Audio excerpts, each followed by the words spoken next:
Hello, everyone, and welcome to the Abundology Podcast. My name is Renee Spears, and I'm a spirit guide channeler and spiritual life and business mentor, and I help people be happy and attract more money, love, time, and joy in their lives.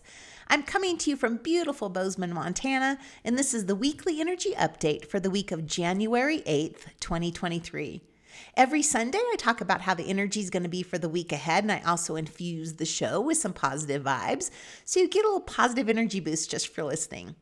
And I'm posting the podcast a little later today because I did speed readings this morning for Addie Beal's Me First planning weekend. And it's so much fun to do speed readings. They're one of my favorite things. And I really don't advertise that I do them, but they're, like I said, one of my favorite things. So keep me in mind for speed readings for maybe your book club or a party or something this year. So this has been a really weird first week of the year.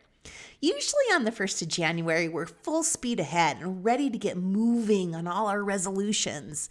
And this year is so different from that because we have Mars, Mercury, and Uranus retrograde.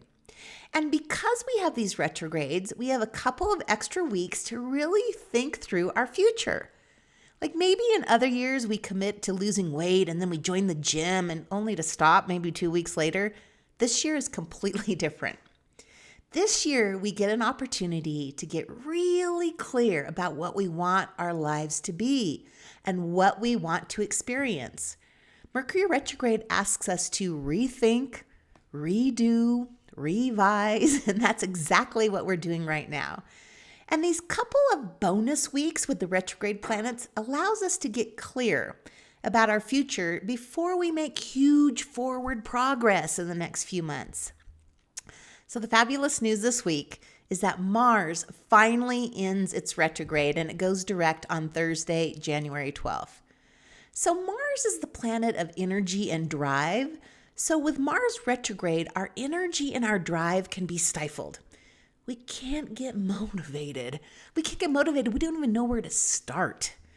So Mars has been in Gemini since August 2022, and it'll stay there until March 25th this year, 2023. And this is an unusually long amount of time for Mars to spend in one sign, but that's thanks to the retrograde. So Mars retrogrades are frustrating, and this one has been especially frustrating since it's happening in Gemini. So like Mars, the planet of action and ambition, Gemini likes to move fast, and we've all had to slow it down and get comfortable or maybe uncomfortable with not feeling like we're moving forward. We've all been going a little wonky mentally. There's been too much mental energy swirling around, and we haven't been using it very productively. We've been unclear, and we don't even know what to do next. But we've also had plenty of time to think through all of our options. Maybe too many options? But this time has helped us, and we'll start to see this as the pace picks back up. So with Mars retrograde ending, we start to get some of the missing energy and drive back. We get clearer with what we want to do and clearer on our plans and our ideas. We can use our minds again, and we can channel that extra mental energy into something positive and give our minds the breaks that they've needed. So we all really want to get moving quickly coming out of this retrograde, but may not actually see movement happening until Mercury and Uranus in their retrogrades. So Mercury's ends on January 18th and Uranus on January 22nd. So this means that we just need to be patient just a little bit longer.